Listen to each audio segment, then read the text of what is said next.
Today I'm talking about the latest North America construction framing, softwood lumber, and panel commodity prices for the end of April 2023. Hello again, everyone. Kata Kosman, publisher of Madison's Lumber Reporter, here to give you the end of April softwood lumber prices and market comment. As people know, what we track at Madison's Lumber Reporter every week since 1952 is FOB mill lumber prices. So mill gate, sawmill producer, and wholesaler prices across North America. These are priced in US dollars per thousand board feet. And so we've had a very, very slow beginning to the season this year. As my regular viewers will know, and people in the industry understand, that as spring starts to come on every year and the home building activity really starts going, that's when the lumber prices, of course, start going up because the sales volumes go up. So, as people understand, the past 2 years, 2022 and 2021, were not normal. We had a big change to industry and society in the early part of 2020 with the COVID pandemic and the changes to society. And so, big adjustments going on economically, logistically, throughout the industry and beyond, really for everyone. And obviously, same for home building and same for the lumber manufacturing. Now, we had this year in 2023 a very long winter, quite a harsh winter in many parts of the continent. This put a stall to the beginning of construction activity, which would normally be going, pretty briskly at this time. We're going to be next week, it'll be May. So, really, even last week in mid April, a few places across the continent in Canada and the US were hit again with some pretty bad weather. Saskatchewan got a huge dump of snow. It, of course, melted immediately.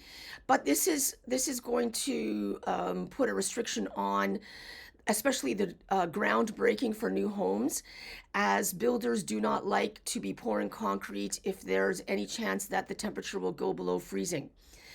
So that meant that given how the housing and the lumber sales were quite slow in the second half of 2022, as the mortgage rates were increasing and people were starting to have fear about what was going to happen macroeconomically, and there were delays to activity because the market players wanted to see if lumber prices would fall or stay low.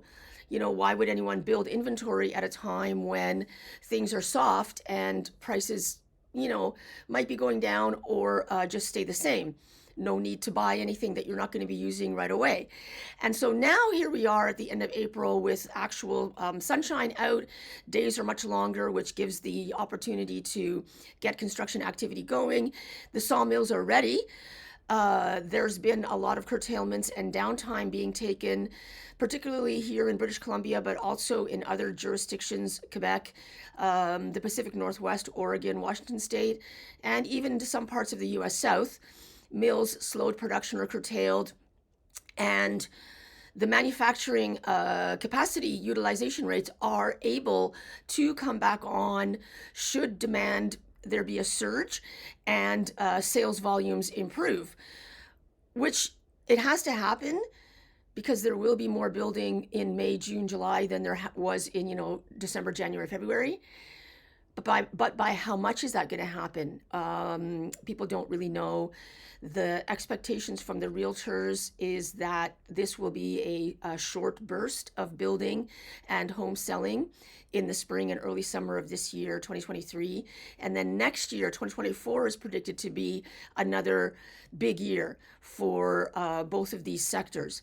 So let's look real quick at the graphs. I'm going to show you a little bit more than I have in the past because there is some changes that are coming on.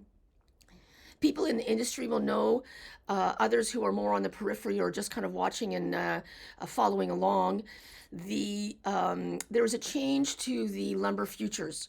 Okay, so in July of last year, the Chicago Mercantile Exchange launched an alternate lumber futures that trades on a different ticker than the historical one, and it is sort of updated. And I did a story about this, and it's on my website, madisonsreport.com. Take a look there. Just search lumber futures; it'll come right up. So the species mix is now wider. It's not just Western spruce, pine fir. Delivery also is changed. It's no longer Prince George Inland Container Terminal. So it is now a mix of Western spruce, Eastern spruce, Doug fir, and hem fir. Obviously heavily weighted towards Western spruce, but now more diversified, and is delivered into the Great Lakes. I believe it's Ohio, or something, somewhere in the western northwest of the Great Lakes. And the size is smaller. So where it used to be a rail car amount of volume is now a truck. However, one trade is made of four. So the actual volume is still the same. It's just broken up into segments. These are very complicated technical things, but the reason I'm talking about it is because as the old lumber futures finishes, which is going to be May 15th. There's no more forward months now. May 15th is the end of the old lumber futures ticker. And the new lumber futures ticker, which has been going, as I said, since June or July or whatever it was, will be the only one with this better representation of industry. So I have in the past always shown the Western Spruce 2x4 graph year over year, because that was, by far the largest volume and the leader. We call it the benchmark. And now this has now become a mix of other species. So I'm going to show you some other graphs of other 2x4 commodity prices to give an idea of how the prices are changing and the consistency of the trend line of the change, even though the actual price varies obviously between commodity species, and give the explanation of what impact this is going to have now going forward after May 15th. And so this is the benchmark, as we call it, lumber commodity item produced in the largest volume until recently across North America. Western Spruce-Pine-Fir, kiln-dried, 2x4 number 2 and better, comes out of British Columbia, Alberta, Washington State, Oregon, and a little bit out of Idaho. You can see historically there for the past couple of years, those incredible highs never were seen before, not really expected to be seen again. And then this year, 2023, the blue line moderating quite nicely, although at lower than some of these mills here in BC cost of production. So we've got, for the week ending April 21st, 2023, this price of Western Spruce 2x4 was US $360 per thousand board feet, which is up $10 or 3% from the previous week when it was $350. And is down $13 or 3% from 1 month ago when it was $373. Compared to the same week last year when it was $815, this price is down by $270 or 33%. And compared to 2 years ago when it was US $1,090 per thousand board feet, this week's price is down by $545 or 50%. And here's a graph that I haven't shown on YouTube yet. I don't think all of the commodities that we track have this kind of representation of the data historically, plus some other screens that I don't show you. And so what we have here is Southern Yellow Pine kiln-dried east side, 2x4 number 2 and better. Same thing year over year, showing you 2021 and 2022, and then now the blue line for this year. A little bit of a different trend though, isn't it? And when I said that the Western Spruce until recently was produced by the largest volume, that is correct, and it has been taken over by Southern Yellow Pine. Southern Yellow Pine prices are tracked in 3 different regions. West, Central, and East. We use East because it is the largest volume production. But those three together in the Southern Pine Belt of the U.S. South have overtaken the volumes of production of the Western Spruce, which used to be by far the largest. And so in the week ending April 21st, 2023, the price of Southern Yellow Pine East Side 2x4 was US $545 per thousand board feet, which is flat compared to the previous week, and is up by $22 or 4% from 1 month ago when it was $523. Compared to the same week last year when it was $815, this week's price is down by $270 or 33%. And compared to 2 years ago when it was US $1,090 per thousand board feet, this week's price is down by $545 or 50%. Okay, and so like I said at the beginning, we haven't this year had the run-up of lumber prices yet that we would normally see by now in the spring, historically. And the historical data, let's say from 2006 to 2018, those economic and society conditions are not the same anymore. And then the recent history, of course, the past 3 years, again, we're not in that situation anymore.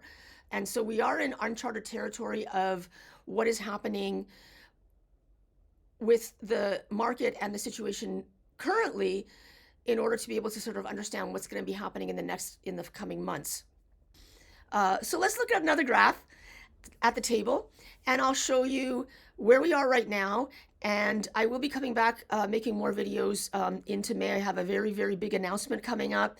It's super exciting. Stay tuned. But for now, what's happening today? Right, and then so here is the table showing the historical comparison of 1 week ago and 1 month ago for those same items. The top two that you just saw, Western Spruce and Southern Pine East Side. Then below that is Eastern Spruce 2x4, comes out of Quebec and New York State. And then below that is your studs. Need 3 things to build a standard home in Canada, US, Europe, or Japan. Some kind of 2x4, studs, and some kind of panel, whether plywood or OSB. So below the studs there is the Douglas fir, which is traded green and comes out of the West Coast, and your Canadian softwood plywood coming out of Toronto, 9.5 millimeters, which is the standard for roofing and flooring of home building. So you can see that its prices are up across all of these in the past week, or flat, and some up or down compared to 1 month ago. And we'll have to see as May comes on what does happen there. These are the same items presented as a graph, capturing that incredible highs that we saw in the beginning of 2021 and again in early last year. And you can see toward the far right there into the present, that pale blue line up above, that's your plywood. And so it does behave differently, the trend, compared to the dimension lumber, because there are much fewer companies making panel. There are much fewer manufacturing facilities, and a lot of the companies are not publicly traded. And so there's a little bit of a different dynamic in terms of needing to report to their shareholders on a quarterly basis compared to the sawmills. And also, because it is a more tightly controlled market in terms of fewer manufacturers, they do not let the price drop below the cost of production. So if demand for OSB and plywood drops to the point where if the mills were to sell, the price would go down, they simply go off the market, and that price stays up. So you can see it is reaching closer toward where the others are. It's important to note, though, that this is a different unit of measurement and currency. Panel is measured in 1,000 square feet, and this graph of the Canadian softwood plywood Toronto is Canadian dollars. But you can see how a few months ago the trend line was inverted, where the plywood price was going up and the other prices were going down, and that seems to be correcting now. What that means, we don't know that yet, because again, the panel producers are quite tight-lipped and they don't need to make public statements since a lot of them are privately held. But we'll see going forward. Okay, great. And so now, while it doesn't look fantastic, it doesn't really look terrible either. People will remember how over the past few months, year, I was saying that don't expect those lumber prices to go back down to 250. That wasn't really normal at the time. It's definitely not the normal now. We have word that the cost of production, specifically in British Columbia, which is a massive, massive amount of volume of the North America lumber manufacturing, the cost of production here in BC is between $450 and $500 per thousand board feet. And so, like I was saying, if the mills are able to respond by taking downtime when the price drops, we expect that new bottom of the lumber price to be, somewhere around there, $450, $500. At this moment, we have order files at the mill. People will remember I talk about the order files, I talk about inventory, I talk about log supply. Order file means how far ahead are the sawmills booked for production, and they are currently into the second week of May. So a 2-week order file, not bad, but is really not that strong for the time of year. What I would expect as May comes on and the building is going to really get going, the price of the lumber should go up, but really more importantly, the sales volumes should go up, and the production capacity utilization rates of the mills should go up. And whether the order file will extend beyond a couple of weeks, or there's just going to be more staff put on, lines that have been idled will be started up, and more volume will be coming off within those 2 weeks. We will find out. If the order files stretch beyond the 2 weeks into 3 weeks or even 4 weeks, then lumber prices will go up. That is a fact. But we won't find out until every week. That's why people who subscribe to my dashboard, my customers who log in every Friday to see what the new lumber prices are every week, get to have all of that information at their fingertips on Friday morning, wherever they are in the world. All 500 individual softwood lumber and panel commodity prices, not just this small snapshot that I put on my YouTube or my website, and the commentary explaining all these things that I've been talking about: the weather, demand, volumes, order files, all these kind of things. Customers pushing back if there's a lot of counter offers and the mills are not able to raise the price as much as they would like to. All of these things. So here on YouTube, click like here so you will be notified, especially next week when I make that big announcement. It's going to be amazing. If you like what you see in the video, click subscribe and you will be notified when I make more updates. And if you are interested in the full scope of the information, in the caption is a link to my website, madisonsreport.com. You can ask for a sample and we will send you the full list of the commodities that we track and what is the price that week. And we'll also send you the commentary for that week explaining why those prices have changed. And then, if that's interesting to you and you find that worthwhile for your business, you can subscribe to the dashboard and we will send you an invoice for your own access and you will get a login.